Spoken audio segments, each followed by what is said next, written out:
Achava que conhecia minha vizinha, até ser sequestrada por ela e descobrir o segredo macabro que escondia. Já se inscreve no canal e prepara o coração, porque a minha história vai te impactar. Desde que me mudei para aquele bairro tranquilo, há pouco mais de um ano, sempre achei que tinha tido sorte. As ruas eram limpas, não tinha quase vizinho nenhum, e havia um silêncio acolhedor à noite. A casa ao lado da minha era ocupada por uma mulher chamada Marta, aparência doce, sempre de vestido florido, voz calma e uma presença que passava segurança. Era o tipo de vizinha que oferecia bolo quando sentia cheiro de mudança, que perguntava sobre a família mesmo sem conhecer, que deixava flores no portão em datas comemorativas. Durante meses, nos víamos quase todos os dias. Passávamos horas conversando sobre amenidades, o clima, as plantas do jardim, receitas antigas que ela jurava serem de família. Nunca desconfiei de nada. Nunca. Mas tudo começou a mudar num sábado de manhã, quando acordei mais cedo e olhei pela janela. A casa de Marta estava com a luz da sala acesa. Nada demais, exceto pelo fato de que 2 homens encapuzados saíram pela porta da frente. Vestiam preto da cabeça aos pés, como se estivessem fantasiados para algo macabro. Fiquei paralisada. Eles entraram num carro sem placas e partiram silenciosamente. Curiosa, ou talvez tola, esperei algumas horas e fui até o portão da Marta, tentando fingir casualidade. Ela me recebeu com o mesmo sorriso de sempre, como se nada tivesse acontecido. Quando perguntei sobre os homens, ela riu levemente e disse que eram parentes do interior, que gostavam de se vestir de forma excêntrica. Mas havia algo na forma como ela disse aquilo. Uma hesitação, um olhar perdido. Um arrepio percorreu minha espinha. Nos dias seguintes, comecei a reparar em outras coisas. Às vezes ouvia sussurros durante a madrugada, como orações repetidas num idioma que eu não conhecia. Vi velas acesas na janela do sótão, uma figura imóvel parada ali por horas, como se me observasse. Uma noite, senti um cheiro forte de alguma coisa queimando vindo da casa dela. E quando comentei isso numa conversa solta, ela disse apenas: "Coisas antigas. Minha família tem tradições que poucos entendem." Mesmo assim, eu continuava indo até lá. Havia algo nela que me atraía. Talvez a curiosidade, talvez a sensação de familiaridade que ela provocava. Um dia, ela me convidou para conhecer o interior da casa, dizendo que queria me mostrar umas fotografias antigas. A voz dela parecia mais doce que o normal. Não estava muito afim de ver fotos antigas dela, mas fui. A casa por dentro era escura, com cortinas pesadas e móveis antigos. No começo, tudo parecia normal, mas então comecei a ver detalhes estranhos. Quadros com símbolos que eu não reconhecia, uma cruz invertida esculpida na madeira da escada, potes de vidro com líquidos escuros e objetos que pareciam parte de algum tipo de animais sem vida. Eu quis ir embora. Senti uma energia ruim. Arrepiou todos os pelos do meu corpo e senti que estava em perigo, mas ela segurou meu braço com mais força do que eu imaginava que ela teria. Disse que tinha uma surpresa para mim no porão e que eu não iria querer perder aquilo. A porta se fechou atrás de mim com um estrondo. E foi aí que tudo desabou. Minha intuição estava certa. Estava mesmo em perigo. Eu fui arrastada até o fundo da casa por 2 homens, os mesmos encapuzados que vi dias antes. Não tive tempo de gritar. O porão era úmido, com paredes de pedra e um cheiro insuportável de mofo, ferrugem e coisas que não conseguia decifrar. Lá embaixo havia um altar coberto com um pano vermelho, com velas pretas acesas e símbolos pintados no chão. Fui amarrada a uma cadeira velha de madeira. Me disseram para ficar quieta, pois ia demorar um pouco, e era para eu ter paciência. A Marta apareceu com outra roupa. Vestia agora um manto preto com detalhes em dourado. Seus olhos estavam diferentes, mais frios, mais distantes. Ela começou a falar em um outro idioma, quase cantando, enquanto os outros se posicionavam em círculo. Foi aí que entendi. Era um gun tipo de seita. E eu era parte do ritual. As horas seguintes foram um borrão de desespero. Eu tentava me soltar, gritava, implorava, mas eles apenas me olhavam ou entoavam aqueles cantos estranhos, sem reação alguma. Descobri que a seita acreditava em uma purificação através da carne. Uma espécie de oferenda humana para manter a paz espiritual deles com entidades do além. Eu não era a primeira, e não seria a última. Só conseguia sentir desespero, e eu orava para Deus me tirar dali. Ao mesmo tempo, parecia um grande pesadelo que a qualquer momento eu iria acordar. Aquilo era o tipo de coisa que só acontecia nos documentários. Casos raros. Não era possível que eu estava ali. Devo ter ficado ali por 2 dias, apenas sendo purificada, e sendo preparadas por eles para o que viria depois. Consegui chutar um dos homens, e ele me agrediu tanto que não me lembro direito. Não sabia nem se era dia ou noite. Tinha pouco espaço para mover o corpo. Minha garganta ardia de tanto gritar, e minhas forças foram se esvaindo. Mas eu não parei. Por algum motivo eu achei que aquilo estava demorando mais do que o normal. Parecia ter acontecido algum imprevisto entre eles. Mas eu não conseguia entender o idioma em que se comunicavam. No terceiro dia, ouvi passos diferentes. Era um som corrido, urgente, gritando. A polícia! Mãos ao alto!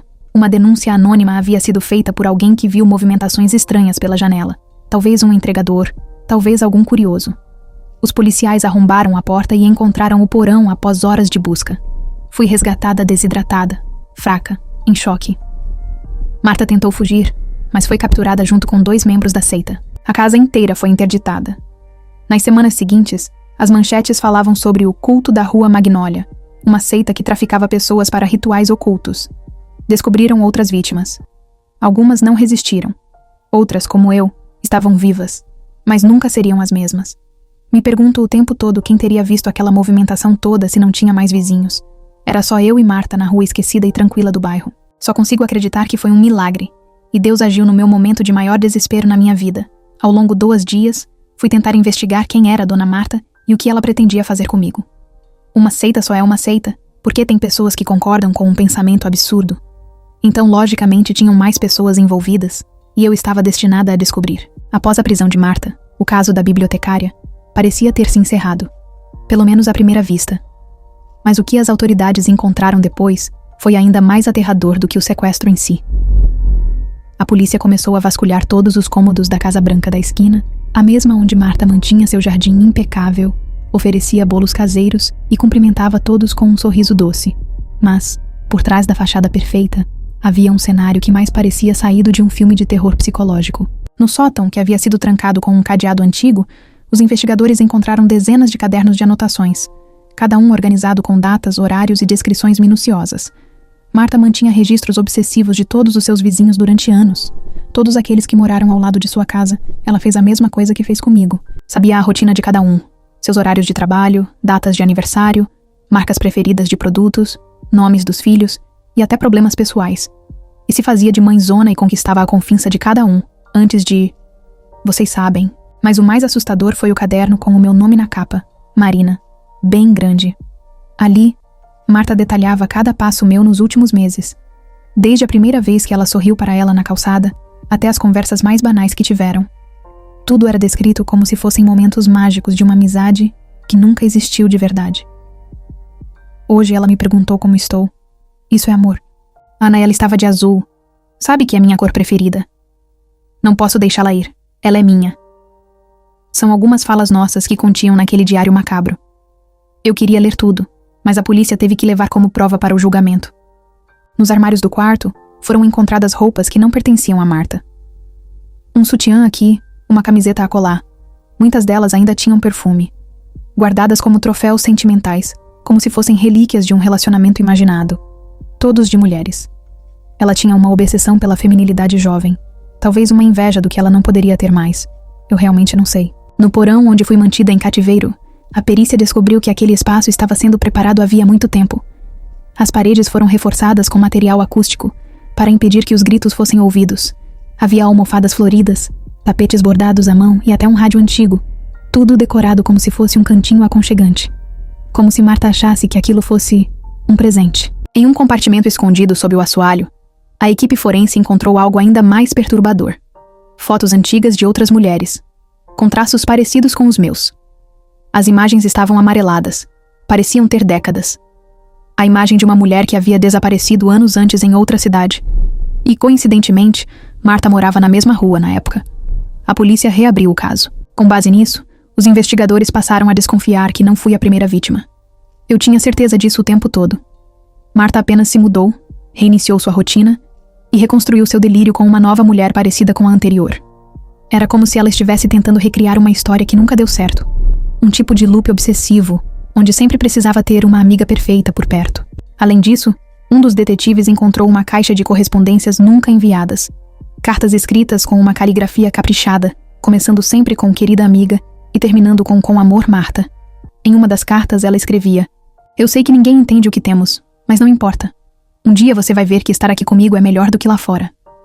O laudo psiquiátrico confirmou o diagnóstico de transtorno delirante paranoide com traços obsessivo-compulsivos.